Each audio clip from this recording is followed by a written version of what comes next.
경제가 이렇게 쉬울 수 없다. 경제가 이렇게 시원할 수 없다. 경제가 이렇게 색다를 수 없다. 경제직설입니다. 자, 오늘은 스마트폰과 관련된 이야기를 하면서 이 두 분과 함께 이야기를 나눠볼 겁니다.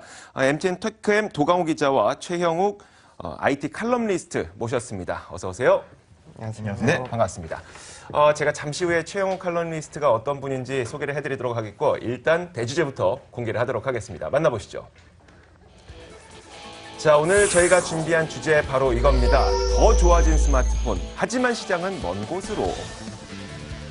자, 사실 어떤 내용에 대해서 이야기를 할 거냐면 스마트폰이 점점 더 좋아지고 있어요. 하지만 좋아지는 것에 비례해서 판매량이 늘어나는 건 아니에요. 그렇죠. 그렇다 보니까 그러면 스마트폰이 어디로 가야지 되겠느냐. 지금 제 옆에 계시는 최형욱 IT 칼럼니스트와 함께 이야기를 나눌 텐데 간단하게 먼저 소개를 해드리도록 할게요. 그 S전자에서 계셨다면서요? 예. 거기서 뭐 하셨어요? 기술 전략팀에서 시장 전략이나 이제 기술 전략. 그러니까 무선사업부 계신 거죠? 무선사업부. 예, 무선사업부 있었습니다. 어딘지 아마 다들 아실 테니까 편하게 말씀하셔도 되고. 네. 자, 그러니까 삼성전자 무선사업부에서 기술 전략을 했다는 거는 그럼 뭘 하신 거예요? 전체적으로 시장 동향이나 아니면 네. 이제 경쟁사 그런 어떤 동향을 파악을 하고요. 네. 그 내부적으로 어떤 전략 수립이나 이런 부분에서 도움을 드리고. 그러니까 뭐 애플이 요즘에 뭐 하고 있답니다. 우리는 이런 전략 써야 돼요. 뭐 중국에서 화웨이가 이런 거 하고 있답니다. 우리는 뭐 해야 돼요. 이런 식으로 예, 전략을 맞습니다. 오호. 게다가 회사를 퇴사하고 나서 중국에서 MBA를 하셨기 때문에 또 중국 현지에 대한 예, 또 지식도 갖고 계시죠. 중국에서는 1년 네. 동안 이제 MBA를 하면서 네. 중국 IT 업체도 직접 방문을 했었고요. 네. 네트워크도 많이 쌓았고. 알겠습니다. 자, 이런 스펙을 가지신 분과 함께 오늘 전 세계 스마트폰 시장의 동향에 대해서 한번 알아볼 거예요. 일단 우리가 옛날에 생각했을 때는 스마트폰 굉장히 잘 팔리는 거고 시장 성장할 거고 근데 요즘에도 똑같아요. 어때요? 요즘 네, 말씀하신 것처럼 요즘에 아주 기술이 좋아졌어요. 네. 아주 기술이 좋아졌는데 그거에 비례해서 실망스럽게도 시장이 안 나와요. 반비례한다고 해야겠죠. 네. 그 세계 스마트폰 출하량을 보면 꾸준히 증가하고 있습니다. 아무튼. 증가는 하겠죠. 네. 네. 좋아지고 있으니까요. 네. 아무래도 증가는 하고 있는데 문제는 이제 그 증가세가 예전 같지 않다는 겁니다. 그러니까 이제 SK증권에서 발표한 자료를 보면 2013년에 스마트폰 전 세계 출하량이 한 네. 9억 9천만 대. 9억 9천만 대. 네, 정도 되는데 작년에 14억 7천만 대로 한 5억 대 정도 증가한 걸로 네네. 그렇게 예상을 하고 있습니다. 그런데 이제 문제는 성장률입니다. 성장률을 보면 2013년에 그나마 이제 한 40%대를 유지했는데 작년에 2016년에 2% 성장. 아이고. 네. 아주 그냥 쪼그라들어서 2013년부터는 성장률이 한 10%씩 뚝뚝 떨어집니다. 우리나라 경제 성장률하고 비슷하네요. 네. 그런데 이제 이게 이제 단순히 이제 그 SK증권 쪽에서만 그런 건 아니라 그 얼마 전에 발표한 스트래티지 애널리틱스에서 이제 네네. 공식적으로 집계한 추정치에 따르면 2016년에 출하량이 한 15억 대 정도. 그리고 네. 뭐 출하량은 거의 비슷하게 추정을 했고요. 네. 이제 성장률은 약간 높은 3% 정도로. 네. 뭐 근데 이제 대동소이하죠. 2%나 3%나 뭐 지금 보시면 알겠지만 이제 최고 성장했을 때 71% 이렇게 성장을 했는데 뭐 그 시대는 끝났다는 건 누가 다 이제 알고 있습니다. 완전히 시기는 네. 이제 스마트폰의 이제 아주 전성기는 지나갔다. 이렇게 봐야 될 것 같고요. 이게 이제 문제는 이제 스마트폰 성장률이 이렇게 떨어지면서 결국 이제 기댈 수 있는 곳이 이제 교체 수요입니다. 그러니까 이제 교체하는 기존에 쓰던 사람들이 이제 뭐 쓸 만큼 쓰고 있으니 네네. 교체를 해야 되는데 이제 우리나라 같은 경우에는 이제 지금 보시는 것처럼 이제 오른쪽으로 갈수록 그 보급률이 높은 건데요. 지금 우리나라 같은 한 86% 정도 스마트폰. 네. 그러니까 이제 우리가 잘 알고 있는 것처럼 이제 노인이나 학생이나 특수한 이제 피처폰을 필요로 한 분들 빼고는 거의 다 쓰고 있고 네. 이런 흐름이 이제 동아시아 전체, 그러니까 네네. 지금 아시아 시장에 대한 통계 자료인데요. 이제 뭐 제일 낮은 게 그나마 이제 일본, 필리핀 정도, 60% 정도고 네. 주요국들은 다 80%에 가까운 네. 보급률을 보이고 있어서 이제 더 이상 좀 추가적인 성장을 기대하기도 어려운 상황. 그 나머지 20%는 그냥 애들 네. 아니에요, 애들? 네, 뭐 애기들? 차차 이제 조금 늘어날 정도에 불과할 네. 것 같아요. 네. 그게 이제 알겠습니다. 결국 교체를 해야 되는 건데 이제 문제는 이제 교체 주기도 길어지고 있다는 겁니다. 좋아지면서. 네. 그러니까 이제 전에는 이제 뭐 한 18개월, 우리나라 같은 경우는 18개월 정도면은 교체를 한다 했는데 네. 최근에는 30개월이 돼야 겨우 교체를 한다. 그러니까 한 1년 정도 더 쓰는 거죠. 그러니까 1년 반 쓰다가 이제 네. 한 2년 반 정도. 그러니까 이제 이건 뭐 큰일 난 거죠. 제조사 입장에서는. 네. 그러니까 그 스마트폰 전성기가 지나갔다는 사실은 사실 누구나 다 알고 있어요. 네네. 그렇다고 지금까지 스마트폰을 주력으로 막 만들었던 그 기업들이 지금 다른 사업 해야 되나? 갑자기 자동차 만들까? 물론 자동차 만드는 네네. 기업도 있습니다만 스마트폰 만들었기 때문에 계속 만들긴 해야 돼요. 그러면 어떻게 만들어야 될 것인가에 대한 고민을 되게 많이 하고 있겠네요. 칼럼니스트님. 예. 뭐 예를 들면 삼성전자나 뭐 LG전자도 마찬가지겠지만 네. 내부적으로는 이미 그 플래그십, 그러니까 수익이 네네. 가장 많이 난다라고 네. 얘기를 하는 플래그십의 성장 정체율은 이미 시작이 됐기 때문에 네. 그 부분에 대해서는 이제 교체 수요를 타겟으로 그 시장 전략을 짜고 있고요. 주로 이제 미국이나 아니면 그 서유럽 같은 이제 그 선진 네네. 그 국들을 대상으로 교체 수요를 예상을 하고 그쪽에 이제 어떻게 보면 갤럭시 S나 그 갤럭시 노트 같은 네네. 플래그십을 판매를 하고 있습니다. 문제는 그 이머징 시장이라고 얘기를 하는 이제 최근에 이제 그 각광을 받고 있는 인도나 네네. 아니면 아프리카 그리고 중남미 같은 지역은 아직까지 스마트폰 보급률이 사실 높지 그렇죠. 않습니다. 네. 예. 근데 소득이 낮다 보니까 네. 그 제대로 된 스마트폰을 사지를 못하고 또 업체들 입장에서는 이런 시장에 그 스마트폰을 팔아봐야 그 많이 남기지를 못하기 때문에 사실은 굉장히 아이러니한 상황이 계속 연출이 되고 있는 겁니다. 일단 물량상으로 봤을 때 신흥국이 제일 낮긴 하지만 그 소득이 뭐 한 달에 10만 원, 20만 원밖에 안 네. 되는데 100만 원짜리 팔 수는 없고 그런 상황이라는 얘기죠. 저희가 그 얘기는 좀 나중에 네. 해보도록 하겠고. 일단 그 삼성전자와 LG전자가 그래서 어떤 식으로 차별화를 요즘에 제품상에서 하고 있어요? 제품상에서 주로 이제 차별화를 두는 부분은 아무래도 이제 디스플레이나 그 카메라 그리고 네. 뭐 최근에는 이제 방수 방진 같은 그리고 대용량 배터리 네. 이런 쪽에서 그 가장 큰 차별화를 두고 있고요. 네. 특히 이제 디자인이랑 밀접하게 연관되어 있는 디스플레이나 아니면 이제 소비자들이 그 자기 본인들의 그 스마트폰을 갖고 어떤 컨텐츠를 생산할 수 있는 네. 그 카메라 이 부분에 주로 초점을 많이 맞추고 있습니다. 우리가 그 LG전자에서 내놓은 G6 18대 9 대화면 비율이라는 건 얘기 듣고 있거든요. 근데 네. 이게 저는 무슨 생각이 들었냐면 일부에서 이런 얘기를 하더라고요. 화면을 18대 9로 만들면 뭐해? 지금 영상 콘텐츠가 다 16대 9인데 어차피 블랙 뜬다면서요? 예, 맞습니다. 근데 이게 트렌드예요? 아니면 LG가 좀 무리한 도전을 한 건가요? 사실 트렌드는 아니고요. 그 2대1 화면, 그러니까 18대 9 화면을 제대로 보려면 지금까지 나온 것 중에는 그 미국의 넷플릭스나 그 아마존 비디오 같은 네. 그런 업체들에서 오리지널 컨텐츠를 직접 만드는 것들이 있는데 그런 컨텐츠들이 2대1 화면을 지원을 해주고 네. 있고요. 그런 이제 업체들을 제외하고는 사실 지금까지 나온 건 대부분 다 16대 9에 맞춰진 컨텐츠가 많죠. 그러다 보니까 그 LG 입장에서는 사실은 뭐 소비자들이 봤었을 때는 그 화면이 커져서 쓸 수 있는 어떻게 보면 시원한 그 네네. 느낌은 좋지만 그 컨텐츠를 그 활용하는 부분에 있어서는 좀 문제가 되지 않을까. 그런데 생각이 이번에 그 갤럭시 S8도 그 비슷한 비율로 나온다면서요? 예, 맞습니다. 18.9대 9. 18.9대 9? 예. 좀 더 키웠네요? 예, 차별화인가요? 그 0.9대 9는 아마도 점 그 네. 하단에 그 물리적 버튼이 없어지다 네네. 보니까 그 하단에 이제 그 동작 버튼을 이제 소프트 키로 만들다 보니까 이제 조금 더 키운 것 같고요. 네.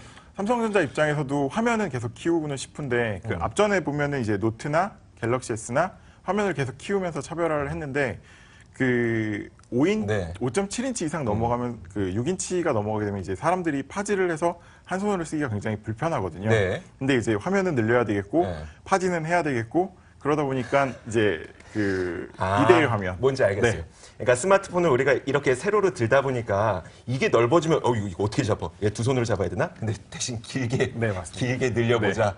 예전에 이렇게 그 아이폰 4 나왔을 때 예, 아이폰 63에서는 이런 뭐 검 예, 같은 거 쓸 수 검 있겠다 같은 뭐 것도 그런 나왔고, 예. 그런 비슷한 개념이네요. 자, 근데 제가 방송 전에 그 칼럼니스트님하고 좀 이야기를 나눴었잖아요. 근데 이렇게 화면을 키우는 게 중국 스마트폰들은 이미 시도를 다 했었다면서요? 대화면을 키우는 트렌드는 사실 중국에서 제일 먼저 시작이 됐고요. 먼저요? 예, 제일 먼저 시작이 됐고 중국 같은 경우는 그 이미 뭐 6인치 화면이 나온 지는 몇 년이 됐고요. 네네. 지금 그 최근에 아까 이제 말씀드렸던 그 화면을 갖고 경쟁을 하는 부분이나 카메라를 갖고 경쟁하는 부분, 대용량 배터리, 뭐 패스트 차징, 네. 뭐 방수 방진 사실 이런 부분들은 국내에 있는 삼성전자나 LG전자보다는 중국 업체들이 뭐 2, 3년 전 정도부터 먼저 시작한 그런 트렌드이긴 합니다. 그러면 기술력도 중국에서는 이미 다 갖고 있다는 얘기겠네요. 기술력 부분은 어느 정도 그러니까 중국 입장에선 준비를 굉장히 많이 했고요. 네. 그러니까 예를 들면은 패스트 차징 같은 경우는 오히려 중국 업체들이 먼저 이제 선보이고 기술력도 좀 더 우월하게 갖고 네네. 있는 분들이 있고요. 특히 이제 그 디스플레이 얘기로 다시 돌아가자면 네네. 베젤을 축소를 하는 그런 어떤 그 기술 저희가 이제 오. 스크린 레이시오 화면비라고 얘기를 하는데 꽉 찬 비율 같은 경우는 뭐 화웨이나 아니면 네. 샤오미나 이런 친구들이 그 본인들 제품을 런칭을 할 때 항상 강조했던 제가 그거 한 번만 더 질문을 드리고 다음으로 좀 넘어갈게요. 저는 화면 키우는 게 그렇게 힘든가? 저는 무슨 생각이 들었냐면 기술에 대해서 아무것도 모르니까 그냥 스마트폰 케이스 이렇게 두고 거기에다가 조금 더 큰 OLED 화면 아니면 LCD 화면 그냥 넣으면 되는 거 아니에요? 그게 그렇게 어려운 기술력이에요? 화면 키우는 기술은 사실 쉬운 기술은 아니고요. 네. 그러니까 크게 이제 두 가지 측면에서 볼 수 있는데요. 그러니까 일단 제일 간단하게는 전면에 있는 디스플레이를 그 프레임이라고 얘기하는 네네. 그 커버에 그 부착을 해야 되는데 네네. 상하단 같은 경우는 사실 굉장히 이제 면적이 넓다 보니까 쉽게 부착을 할 수 네네, 있지만 네. 좌우 같은 경우에 예를 들면은 그 베젤이 아예 없어진다라고 네네. 하면 그 부분은 부착을 하기가 어렵거든요. 그럼 사실 아. 그 안으로 이제 네. 뭐 이물들이 굉장히 많이 들어갈 수가 있고 어. 방수도 사실은 불가능한 네. 부분이 있고요. 또 하나는 그 사실 그 삼성이 쓰고 있는 AMOLED 같은 경우는 좀 더 쉽게 구현을 할 수 있었지만 네. 그 LCD 같은 경우는 그 터치 패널이라고 하는 부분에 그 저희가 인식을 할 때 어떻게 보면 신호를 이제 그 메인보드 쪽으로 내려보내주는 네네. 시그널들이 이제 내려가는 선들이 있거든요. 네네. 그게 이제 그 검정색 베젤 쪽으로 내려가는데 그러면 그분들을 물리적인 주의로. 공간이 꼭 필요했던 거군요. 예. 우리 예전에 OMR 카드 보면 번호 찍는 데 따로 있고 그 인식하는 예, 그 맞습니다. 바코드 따로 있었던 예, 것처럼 그런 예, 물리적인 예. 공간이 필요하다는 거군요. 네, 맞습니다. 그걸 없애는 것이 중요한 기술력이다. 예. 알겠습니다. 이번에 어찌됐건 그 LG G6에서는 그 기술을 개발을 해서 탑재를 했던 거고. 예, 인터치라고 얘기를 하는데 이제 뭐 휴대폰 업계에서는 인셀 디스플레이라고 네네. 얘기하는데 그 기술이 적용이 돼서 이제 굉장히 그 타이트하게 네로 베젤을 구현을 했습니다. 알겠습니다. 사실 그 스마트폰을 사용하시는 분들이 디스플레이가 커서 뭐 영상 보기도 좋고 게임하기도 좋고 이런 측면도 있겠지만 카메라 때문에 스마트폰을 또 선택하시는 그런 분들도 네, 있어요. 뭐 맞습니다. 때문에 많이 선택하죠? 이제 사용자의 행동 패턴 그리고 네. 이제 선택하는 그 원인 이런 것들을 조사했을 때 사람들이 이제 가장 많이 쓰는 기능 중에 하나가 카메라 기능이고 그렇죠. 네. 그리고 이제 많은 경우 카메라들은 손쉽게 성능 비교가 또 되는 기능 중에 하나니까요. 그렇죠. 네, 서로 바로 비교해 볼 수 있으니까 같은 곳에서 네. 그러다 보니까 이제 카메라에 집중을 하게 되는데 이제 그동안은 이제 해상도를 높여오는 경쟁을 했다면 어느 순간 이제 듀얼 카메라를 넣고 광각 카메라를 하는 방향으로 진행이 되고 있습니다. 네네. 그래서 이제 LG G6 같은 경우에도 지금 화면 보시는 게 지금 광각 카메라로 이렇게 실제로 라이브로 찍은 화면입니다. 네. 근데 이제 이걸 보시면 알겠지만 밤중에 뭐 가로등이 잘 켜져 있는 곳이긴 하지만 어두운 환경에서도 아주 잘 찍힌다라는 걸 알 수 있습니다. 네, 광각 야간 카메라가. 촬영이 네. 스마트폰에서 좀 많이 약했었어요. 네, 야간이고 지금 그리고 이제 이게 보드를 타고 빠르게 이동하면서 찍은 화면인데 끊김없이 잘 찍힌다라는 걸 보여주는 네. 그런 화면이고요. 그러니까 이렇게 광각을 이용하면서도 고화질로 끊김없이 좋은 화면을 만들 수 있다라는 네. 게 이제 여기서 보여지는 거고 사실 이게 이제 단순히 광각만 하는 게 아니라 이제 그 카메라 성능을 높이기 위해서는 소프트웨어 기술이 받쳐줘야 네네. 됩니다. 그러니까 네. 그 좋게 들어오는 그런 이미지들을 잘 소프트웨어적으로 처리를 해줘야 하기 때문에 예를 들어서 그 광각 카메라가 초기에 나왔을 때는 그 바깥쪽으로 갈수록 일그러짐 현상이라든지 화질이 좀 떨어지는 잘 처리되지 않는 것들이 있었는데 LG G6 같은 경우는 이번에는 그걸 잡았다. 우리가 너무 높은 도수의 뭐 돋보기 안경이나 그런 것을 네. 썼을 때 그 바깥 부분이 좀 왜곡되는 그런 현상들이 현상이 있었는데 있는데 이제 이번에는 그걸 잡았다라고 이제 네. 크게 강조를 하고 있고요.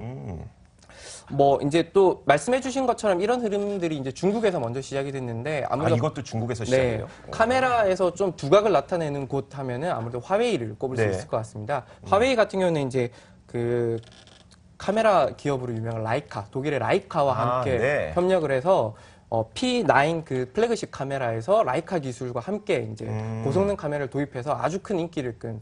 이제 화웨이 같은 경우는 P9이 그 화웨이 성장, 네네. 플래그십 성장을 이끈 되게 중요한 요소 중에 하나가 그 네. 라이카의 협력이다라고 할 정도인데 이번에 CES에서 P10 모델을 새로 네네. 이제 신제품을 공개했는데 여기서도 여전히 그 라이카와의 협력을 어. 이어가면서 이제 플래그십에서도 우리가 뒤지지 않겠다. 와. 뭐 이런 모습을 보여주는. 네. 아마 사진을 찍으시는 분들이라면 다 라이카 렌즈에 대해서 아실 거예요. 네. 세계 최고의 렌즈 가운데 하나죠. 렌즈 기업이고요. 근데 이 렌즈 기업이 화웨이와 손을 잡고 그 라이카 렌즈를 화웨이 스마트폰에 탑재를 했다는 거죠. 네, 맞습니다. 엄청난 거네요. 알겠습니다. 그러면 그 칼럼니스트님께서는 지금 뭐 전체적인 동향을 말씀해 주셨으니까 각각의 업체별로 카메라를 어떤 식으로 담고 있는지 무조건 스펙만 좋게 담고 있는지 아니면 또 필요 없는 건 빼고 또 필요한 건 넣고 이렇게 할 것 같거든요. 어떻게 예. 하고 있어요? 예를 들면 일단은 뭐 애플 같은 경우가 뭐 기존까지는 화질이 네. 가장 좋다라고 얘기했는데 애플은 뭐 아시겠지만 사실 이전까지 무리를 안 했었고요. 네네. 그러니까 후면 같은 경우에는 800만 화소, 최근 그렇죠. 들어서 이제 1200만 화소를 네. 집어넣는데 이유 중에 하나가 사실 센서 사이즈하고 이제 네. 관련이 많은데요. 센서 사이즈가 커야 그 네. 안에 이제 들어갈 수 있는 빛 양이 많고 네. 빛 양이 많아야 이제 화질이 실제 저희가 눈으로 보는 부분 그 화질이랑 거의 동일하게 그리고 네. 특히 아까 이제 저조도 얘기를 하셨는데 저조도에서도 노이즈가 이제 별로 없이 네. 그 선명한 화면을 구현을 할 수가 있거든요. 어두운 곳에서도. 예, 네. 어두운 곳에서도. 근데 그 애플 같은 경우는 일단은 그 센서 사이즈에 일단 굉장히 좀 많이 이전까지는 그 중요시했던 부분이 있었고요. 그렇게 그 하드웨어 부분적인 부분이랑 그리고 자체적으로 애플은 그 이미지 프로세싱, 네네. 예, 이미지 프로세싱을 개발해서 그 적용을 하다 보니까 아무래도 최적화된 화질을 많이 이제 구현을 했습니다. 근데 삼성 같은 경우는 이전까지는 네. 그 고화소 경쟁을 했었죠. 숫자, 네. 예, 숫자를 그러니까요. 계속 높여서 이제 고화소 경쟁을 했는데 1800만, 네. 그 아무래도 그 애플을 많이 벤치마킹을 하다 보니까 네. 여기도 마찬가지로 그 센서 사이즈의 네. 그 중요함을 이제 인식을 하고 네. 최근 같은 경우는 이제 1200만 화소에서 이제 더 이상 경쟁하지 않는 네. 그 이제 LG 같은 경우도 마찬가지로 사실은 1300만 화소에서 늘리지는 않고 있고요. 네네. 대신 이제 차별화로 갖고 가는 게 광각. 광각 같은 경우는 아직까지 다른 업체들이 그 기능을 넣어서 그 출시한 적은 없거든요. 네네. 그러니까 LG 같은 경우는 그런 부분으로 차별화를 하고 있고 그 후면 카메라 같은 경우는 일단 그 이제 화소 경쟁은 끝났다라고 네네. 봐도 되지만 네. 전면 카메라 같은 경우는 최근 들어서 이제 그 화소 경쟁을 하고 있는 상황이고요. 특히 삼성에서 국내 얼마 전에 출시했던 A5 네. 그 2017년 버전 같은 경우는 전면 1600만 화소가 네네네. 들어갔거든요. 근데 이미 1600만 화소 전면 카메라 같은 경우도 중국은 그 몇 년 전부터 이제 사용을 했던. 그러니까 이야기를 들어보면 무슨 느낌이냐면 중국에서 뭔가 시도를 해요. 그래서 중국에서 인기를 끌어요. 하지만 중국에서는 아직 그 글로벌적인 인지도가 높지 않기 때문에 네. 내수에서만 좀 충당을 했었다면 그 아이디어를 뭔가 조금 부끄럽긴 하지만 삼성전자나 LG전자에서 베껴서 그걸 글로벌로 퍼뜨리는 역할을 좀 해왔던 것 같은 그런 느낌이에요. 지금 이야기를 들어보니까. 예, 아무래도 그런 부분이 굉장히 많고요. 그 뭐 아까 말씀하셨던 이제 방금 네. 전에 얘기했던 전면 고화소 같은 경우도 그 2012년, 13년부터 이미 중국 오포 같은 업체는 네네. 오메가를 달았고 아까 이제 설명드렸지만 1600만 화소를 탑재했던 알라인이라는 모델이 네네. 있는데 오포의 알라인이라는 모델 같은 경우는 작년에 중국에서 가장 많이 팔린 모델로 선정이 됐었고요. 그런 것처럼 그 중국에서 중국 업체들이 시작을 한 어떻게 보면 차별화 기능들을 네네. 삼성이나 LG가 이제 지금은 최근 들어서는 쫓아가는 그런 부분들도 없지 않아 있습니다. 사실 누가 그것을 발견했느냐보다 누가 그것을 제일 잘 활용했느냐가 더 중요한 문제이긴 하지만 그 초기 아이디어부터 우리나라 기업에서 또 생각을 해놨더라면 더 좋았겠다라는 좀 아쉬움은 있네요. 네. 자, 그러면 앞으로의 이제 스마트폰의 시장 성장성이 아까 그 뭐 일단 성장하던 시기는 끝났지만 네. 그래도 계속 성장은 할 거 아니에요? 네, 네, 맞습니다. 어느 정도 갈까요? 그 지금 이제 저희가 계속 이야기했던 건 스마트폰 스마트폰 플래그십 카메라, 네네. 가장 좋은 스마트폰들에 대해서 이야기를 했는데 사실 이제 앞으로는 이제 중저가 시장이 좀 그 성장세를 이어가지 않겠느냐라는 네. 전망이 많습니다. 그게 이제 그 세계 이동통신 사업자 협회 그 GSMA가 이제 네네. 얼마 전에 발표한 자료인데요. 2016년부터 2020년까지 얼마나 성장할까를 봤을 때 인도가 350만 대. 네. 네, 잘못 말했죠. 3억 5천만 대로 네. 아주 높게 성장할 것으로 예상을 하고 있습니다. 근데 이제 문제는 아까 말씀하셨던 것처럼 이제 소득이 높지 않은 지역이기 네네. 때문에 어쩔 수 없이 저 스마트폰은 거의 다 중저가일 것이다. 라는 전망이고요. 그럼에도 불구하고 이제 2020년까지 한 16억 대 정도. 아까 제가 그 지난해 판매량이 15억 대라고 했는데 네. 그래도 2020년까지 16억 대가 순증할 거다. 그러니까 총 30억 대 정도까지로 시장 네. 규모가 커진 2배로 커지긴 할 텐데 네. 이제 문제는 그 계속 속도겠죠. 말씀드리지만 중저가라서 중저가로 네, 커진다. 문제가 될 것이다라는 네. 것이고 그리고 이제 그 GSMA 예상은 2020년 이후로는 그 시장도 끝날 거다. 더 이상 그 시장도 더 이상 커지지는 않을 거다라고 네. 예상을 하고 있어서 이제 사실상 스마트폰 시장은 2020년이 넘어가면 사양 산업이 그야말로 사양 산업이 되지 않겠느냐. 중저가 시장이라도. 그래도 2020년 얼마 안 남았네요. 3년밖에 안 남았네요. 네, 맞습니다. 그래도 3년 동안 먹고 살아야 네, 되죠. 먹고 그럼 살아야 어떻게 먹고 살아야 될 것인가에 대한 고민이 아마 지금 스마트폰을 만들고 있는 모든 업체가 다 고민을 하고 있을 것 같아요. 지금 말씀하셨던 그 논란이 되고 있는 그 부분부터 먼저 짚어보도록 할게요. 중저가 폰을 팔긴 팔아야 돼요. 그쪽을 살 수 있는 사람들은 많으니까. 하지만 가격이 낮다 보면 영업이익률 자체가 좀 낮아질 수가 있고 이런 것에 대해서 업체들은 어떻게 앞으로 돌파구를 지금 계획하고 있을까요?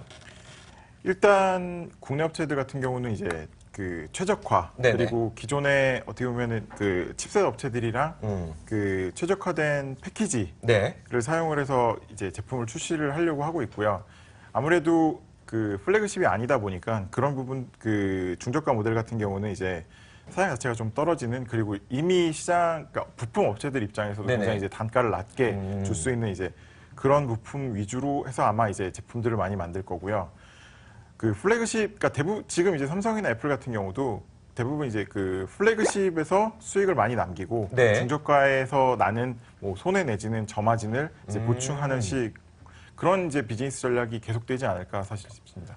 그럼 일단 플래그십 그냥 우리가 흔히 생각하는 비싼 스마트폰으로 돈을 벌긴 벌고 중저가 폰은 이제 시장 확대 측면에서만 하겠다. 예. 이런 전략을 사용한다는 건데 그럼 어찌됐건 플래그십 스마트폰을 잘 팔아야 되겠네요. 예. 근데 우리가 지금까지 얘기했던 거는 이제 디스플레이의 경쟁도 한없이 위아래로 길어질 수는 없잖아요. 네. 어쨌든 한없이 위아래로 길어질 수는 없으니까 여기에도 한계가 있을 거고 또 그리고 카메라도 이미 화소 경쟁은 끝났다고 했잖아요. 네. 그럼 여기서도 차별화는 좀 나타나지 않을 것 같고 그럼 뭘로 차별화를 내서 그 시장을 잡을까요? 결국에는 일단 그 삼성이나 LG나 중요하게 생각해야 되는 부분 중에 하나가 어쨌든 네. 이제 선진국의 교체 수요, 그러니까 휴대폰은 계속 교체를 할 수밖에 없기 때문에 네. 교체 수요는 지속적으로 잡아야 되고요. 결국에 교체 수요를 삼성이 가져가느냐, 애플이 가져가느냐에 따라서 네네. 이제 수익률의 차이는 이제 계속 발생을 할 거고 누가 가져가느냐의 차이는 결국에 그 각각이 갖고 있는 생태계, 네. 그 생태계의 소비자들이 어떻게 락인이 돼 있냐의 문제고요. 결국에 그런 부분들은 그 각 스마트폰이 얼마나 많은 주변의 그 서비스들이나 아니면 하드웨어, IoT 이런 부분이랑 연계가 잘 되고 그 하드웨어, 그러니까 스마트폰을 갖고 얼마나 많은 그 베니핏을 소비자들이 느낄 수 있냐 네네. 이런 부분들이 오히려 이제 앞으로는 중요하게 그 생각이 되어질 것 같습니다. 그러니까 느낌은 알겠는데 네. 조금만 쉽게 설명을 해주세요. 그러니까 소비자를 많이 확보하는 게 중요하다는 건데 그걸 어떻게 한다는 거죠? 그래서 그러니까 예를 들면 애플 같은 경우는 그 아이폰 하나를 갖고 네네. 사용을 할 때 그 맥북이나 아니면 다른 네네. 이제 애플 기기에 네. 그렇죠. 그 모든 사용성을 동일하게 갖춰놓게 하거든요. 네. 그러니까 예를 들면 그러니까 노트북을 쓰고 있었을 때 핸드폰으로 전화가 와도 맥북으로 전화를 받고 맞아요. 문자 메시지도 맥북으로 보낼 수 네. 있고 그러니까 결국에는 아이폰이나 맥북을 쓰고 있는 사람 입장에서는 그 이상 편할 수가 없거든요. 네. 그러니까 간단하게는 내부 생태계에서는 그런 식의 이제 소비자를 유인할 수 있는 어떤 유인책을 계속 사용을 해야 될 네. 것 같고요. 외부적으로 봤었을 때는 애플만을 썼었을 때 쓸 수 있는 차별화된 서비스들 네. 아니면 삼성만을 썼을 때 쓸 수 있는 차별화된 서비스들 예를 들면 뭐 삼성 같은 경우에는 삼성페이 네. 뭐 아니면 뭐 낙스 보안 솔루션 같은 부분들 이런 부분들이 아마도 이제 소비자들 입장에서는 내가 이전에 썼기 때문에 결국엔 또 써야 될 수밖에 없다 네네. 이런 생각을 갖게 그렇죠. 할 것 같습니다. 알겠습니다. 단순히 스마트폰만으로 이 만족감을 느끼는 것이 아니라 스마트폰을 사용하면서 내가 실생활에서 만족감을 느낄 수 있는 그런 서비스를 제공할 수 있는 업체가 예. 앞으로 시장을 가져갈 수 있지 않을까라는 생각을 해보는 시간이었습니다. 자, 오늘 IT 칼럼니스트 최영욱 씨 그리고 테크엠 도강호 기자와 함께 이야기 나눠봤습니다. 오늘 말씀 고맙습니다. 네, 감사합니다.